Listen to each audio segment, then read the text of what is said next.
आज के इस वीडियो में हम लोग अध्याय 1 से प्रश्नावली 1.5 के प्रश्नों को हल करना सीखेंगे। लेकिन उससे पहले हम जान लें कि ये प्रश्नावली 1.5 जो है घातांक के नियम पर आधारित है और घातांक के प्रश्नों को हल करने से पहले हम उनके नियम को भली बात समझ लेते हैं, उनसे परिचित हो लेते हैं।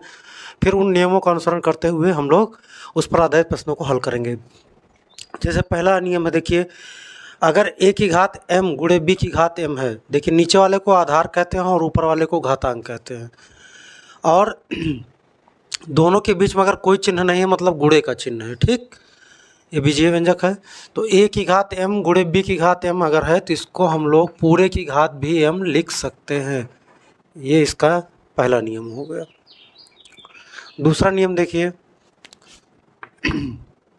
अगर आधार समान है, घातें अलग अलग हैं या समान भी है तो भी कोई दिक्कत नहीं है, लेकिन अगर आधार समान है तो क्या होता है, गुणा में घातें जुड़ जाती हैं, यानी a की घात m प्लस n हो जाएगा। ठीक है।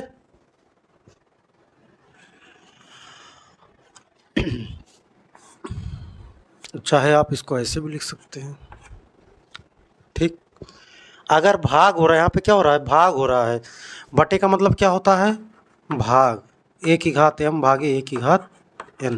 चाहे ऐसे लिखा हो चाहे ऐसे लिखा हो, दोनों का मतलब एक ही है कि भाग हो रहा है। और भाग में घातें हमेशा घट जाती हैं, जैसे गुणा में जुड़ती हैं वैसे ही भाग में घातें घट जाती हैं। तो m माइनस n हो जाएगा, a to the power m minus n। अच्छा, यहाँ पर देखिए घात का घात है। क्या है, घात का घात है। तो जब घात की घात होती है तो वहाँ पे घातों का गुणा हो जाता है, यानी a to the power m into n हो जाएगा। ठीक है। तो पहला नियम था कि अगर दोनों पे समान घात है तो दोनों को एक साथ इस तरीके से लिख सकते हैं। दूसरा नियम है कि अगर घातों संख्याओं का समान आधार वाली संख्याओं का गुणा हो रहा है तो घातें जुड़ जाती हैं। और ये, लेकिन ध्यान रहे, आधार समान होगा तभी ये नियम लागू होगा। ठीक है, घातें जुड़ेंगी। और भाग में भी वही चीज़ है, अगर आधार समान है तो घातें घट जाती हैं। अगर पावर की पावर होती है यानी घात की घात होती है तो दोनों का गुणा हो जाता है, दोनों घातों का गुणा हो जाता है। इसको समझते हैं। ये क्या है, इसको आप लिख सकते हैं a to the power n।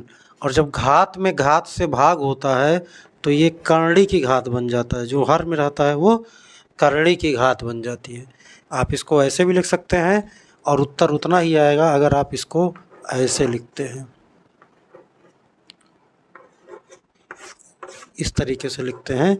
यानी चाहे आप पहले इसका पावर जो है इसका मान निकाल करके तब इसकी घात के आधार पे इसको हल कर लीजिए, और चाहे जो भी यहाँ संख्या दी गई है करणी की घात के आधार पे पहले इसका मान निकाल करके फिर जितना है उसकी पावर m कर दीजिए, तो दोनों दशा में उत्तर समान आएगा। तो ये घातांक के कुछ नियम थे। आप इस पर आधारित प्रश्नों को अभी हम लोग समझेंगे तो ये नियम हमें और अच्छे से समझ में आएगा। ठीक, ये नियम कहीं आप लोग लिख लीजिएगा, इसको याद भी कर लीजिएगा। समझ के याद करेंगे तो और अच्छे से और अस्थायी तरीके से याद होगा आप लोगों को। इसलिए हमेशा इसको समझने का प्रयास करिए, रटने का नहीं। और गणित में जितना ज़्यादा प्रश्न आप लोग हल करेंगे, जितना ज़्यादा अभ्यास करेंगे, उतना ही अच्छा आप लोगों का गणित होगा, उतनी ही समझ बनेगी गणित के साथ। पहला प्रश्न है, मान ज्ञात कीजिए। क्या है, 64 की घात 1/2। तो इसको हल करना है। उसके बाद दूसरा है 32 की घात 1/5।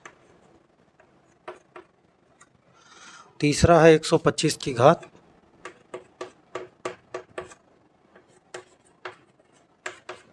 1/3। तो यहाँ पर देखिए, जो 64 दिया गया है उसका हम लोग क्या करेंगे, गुणनखंड करेंगे। तो ध्यान दीजिए, 2 दूनी 4, 4 दूनी 8, 8 दूनी 16, 16 दूनी 32 और 32 दूना 64। यानी क्या होता है, 2 की घात 6 होता है 64। अगर हम 64 का गुणनखंड करेंगे तो 2 गुणे 2 गुणे 6 बार मिलेगा। तो ये हो जाएगा 2 की घात 6। 64 को हम क्या लिख सकते हैं, 2 की घात 6। देखिए, इसको हम चलिए एक सवाल बता देते हैं। इसको गुणनखंड करेंगे, 2 तिहाई 6, 2 दूनी 4, 2 एकम 2, 2 छक 12, 2 अट्ठे 16, 2 चौक 8, 2 दूनी 4, 2 एकम 2। देखिए कितनी बार मिला, 1 2 3 4 5 6। ठीक, अब चाहे इसको 2 गुणे 2 गुणे 6 बार लिख लीजिए और चाहे 2 की घात 6 लिख लीजिए, बात एक ही होती है। ठीक, दोनों का मतलब एक ही होता है। अब इस पूरे की पावर 1/2 ऑलरेडी है। अगर आप ध्यान दीजिए तो अभी हमने एक नियम बताया था कि घात की घात होती है तो घातों का आपस में गुणा हो जाता है। तो यहाँ पर क्या हो जाएगा, गुणा हो जाएगा दोनों का। 2 एकम 2, 2 तियाँ 6। अब ये क्या बचा ऊपर, 2 की घात 3/1 या 3, दोनों का मतलब एक ही है। तो 2 की घात 3 का अगर विस्तार करें तो क्या हो जाएगा, 2 दूनी 4 और 4 दूनी 8। यही 8 आपका उत्तर हो। इसी प्रकार से 32 का गुणनखंड करेंगे तो ये 5 बार आएगा, यानी 2 की घात 5 आएगा। और इसकी पावर क्या है, 1/5। फिर देखिए पावर की पावर हो गई। जब पावर की पावर हो जाती है तो घातों का गुणा हो जाता है। तो क्या आ गया, 2 की घात 1 यानी 2। इसका उत्तर क्या आ गया, 2। इसी प्रकार से अगले पार्ट में देखिए 125 का गुणनखंड करेंगे तो क्या मिलेगा, 5 गुणे 5 गुणे 5, 5 पचे 25, 25 पंचे 125, यानी 5 की घात 3 मिलेगा। और इसकी पावर 1/3 हो गया। तो पावर से पावर का गुणा हो जाएगा, 3 एकम 3, 3 एकम 3। तो इसमें उत्तर कितना आ गया, 5। तो इस तरीके से पहले प्रश्न के हमने तीनों भागों को हल कर लिया। इसके बाद दूसरा प्रश्न देखते हैं।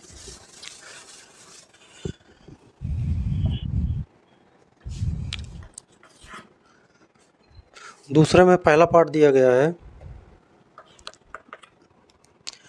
9 की घात 3/2। दूसरा दिया गया 32 की घात 2/5।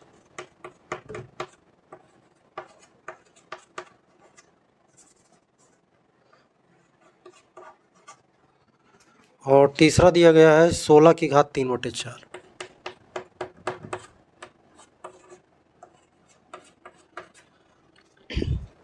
जो सवाल हमने बताया अभी इसके पहले, उसके आधार पर पहले आप इन प्रश्नों को वीडियो रोक करके हल करने का प्रयास करिए, देखिए हल कर पाते हैं कि नहीं। उसके बाद फिर आप वीडियो में देखिएगा और मिलाइएगा, गलती कर रहे हैं तो कहाँ कर रहे हैं, और सही है तो इसका मतलब आपको समझ में आ गया है।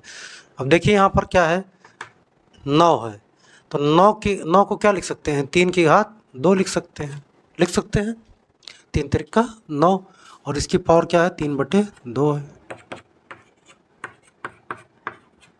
अब घात की घात है तो घातों का गुणा हो जाएगा, 2 एकम 2, 2 एकम 2।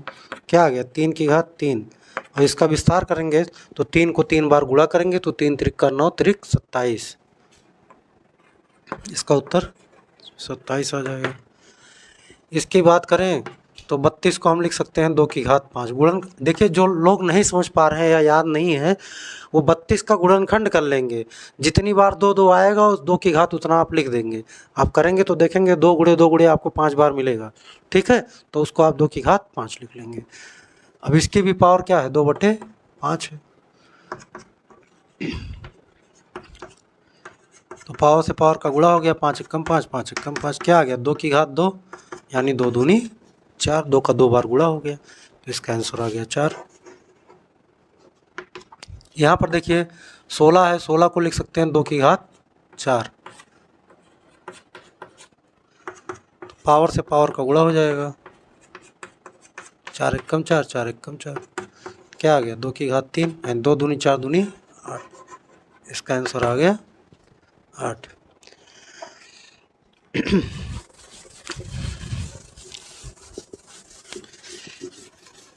इसी प्रकार से इसका चौथा पार्ट देखते हैं।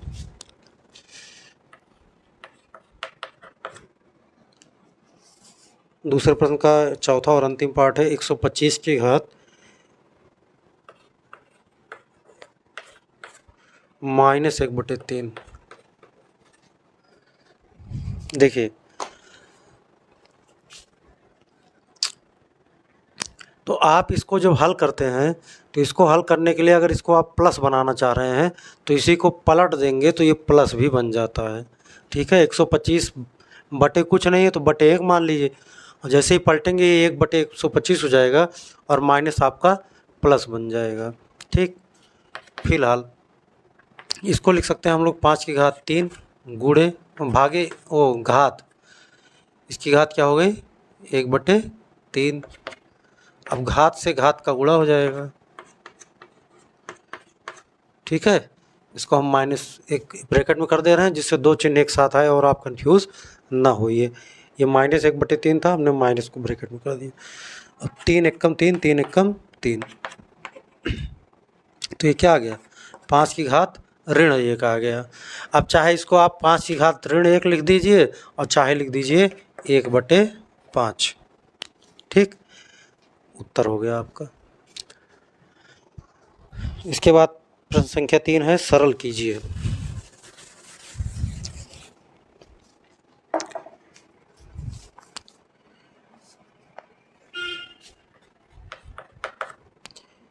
दो की घात 2/3 गुणे 2 की घात 1/5।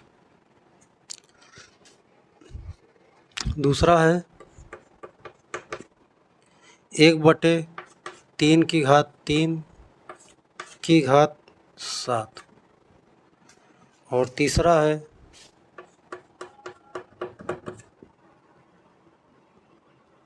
11 की घात 1/2 बटे में 11 की घात 1/4। ठीक, देखते हैं इसको। देखिए आधार समान है और बीच में गुणा का चिन्ह है, डॉट का मतलब यहाँ पे गुणा होता है। तो आधार समान है, आधार समान होता है तो क्या होता है गुणा में घातें जुड़ जाती हैं, तो इनकी घातों को आप जोड़ दीजिए। 2/3 धन 1/5, लासा लेंगे 15 हो जाएगा। 3 × 5 = 15, 5 दूनी 10 धन 5 × 3 = 15, 3 एकम 3। तो ये क्या आ गया उत्तर 2 की घात 13/15। यही आंसर हो गया। यहाँ पर देखिए अगर हम 1 को 1 की घात 3 लिख लें तो कोई दिक्कत नहीं है, क्योंकि मान वही आएगा। 1 को 3 बार गुणा करेंगे तो वही आ जाएगा।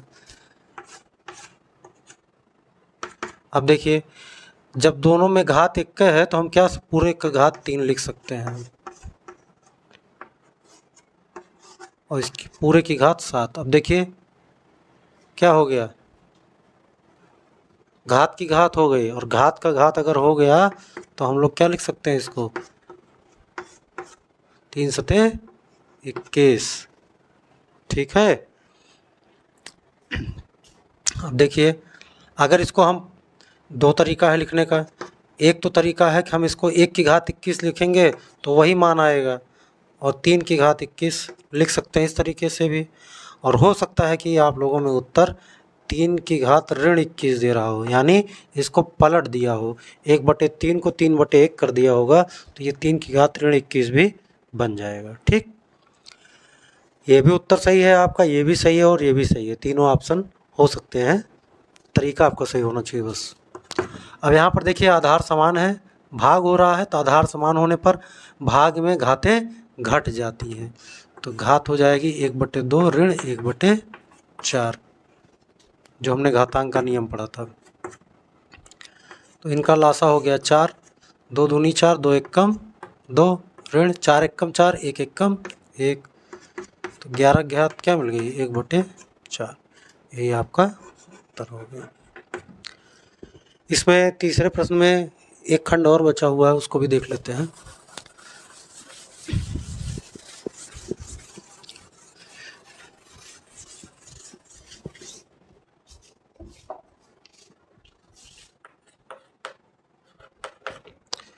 सात की घात 1/2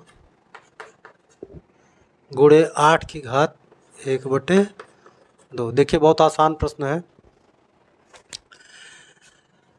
जब आधा घात समान हो तो हम पूरे की घात लिख सकते हैं, यानी 7 × 8, इस पूरे की घात हम जैसे a की घात m इंटू b की घात m था तो हम क्या लिखे थे ab की घात m, पूरे की घात m लिख दिए थे। उसी प्रकार से 7 × 8 पूरे की घात क्या हो जाएगा 1/2। अब गुणा करेंगे तो हो जाएगा 56, 7 अठे 56 और 56 की घात 1/2 हम लोग लिख देंगे, यही हमारा उत्तर हो जाएगा। इस तरीके से प्रश्नावली 1.5 समाप्त हुई। अब अगले वीडियो में हम लोग विविध प्रश्नावली देखेंगे। धन्यवाद।